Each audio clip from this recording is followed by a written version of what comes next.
ഇനി ശാസ്ത്ര രംഗത്ത് നിന്നുള്ള ഒരു പ്രധാനപ്പെട്ട ഒരു ചോദ്യമാണ് 5G ഡൗൺലോഡ് വേഗത്തിൽ. ഇപ്പോൾ 3G 4G 5G എന്നൊക്കെ നമ്മൾ കേട്ടിട്ടുണ്ട്. അതിൽ 5G ഡൗൺലോഡ് വേഗത്തിൽ ഒന്നാമതെത്തിയ രാജ്യം ഏത് എന്ന് ചോദിച്ചാൽ UAE ആണ്.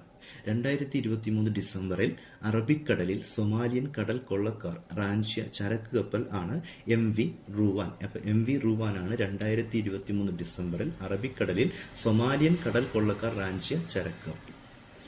ITTF ഗവേണിംഗ് ബോർഡ് അംഗമായി തെരഞ്ഞെടുക്കപ്പെട്ട ആദ്യ ഇന്ത്യക്കാരൻ ആര് എന്ന് ചോദിച്ചാൽ വിറ്റ ഡാനിയാണ്. അപ്പോൾ വിറ്റ ഡാനിയാണ് ITTF ഗവേണിംഗ് ബോർഡ് അംഗമായി തെരഞ്ഞെടുക്കപ്പെട്ട ആദ്യ ഇന്ത്യക്കാരൻ. IPL ക്രിക്കറ്റ് ടൂർണമെന്റ് കളിക്കുന്ന ആദിവാസി വിഭാഗത്തിൽ നിന്നുള്ള ആദ്യ താരമാര് എന്ന് ചോദിച്ചാൽ ഗുജറാത്ത് ടൈറ്റൻസിന്റെ റോബിൻ മിൻസ് ആണ് IPL ക്രിക്കറ്റ് ടൂർണമെന്റിൽ കളിക്കുന്ന ആദിവാസി വിഭാഗത്തിൽ നിന്നുള്ള ആദ്യ താരം.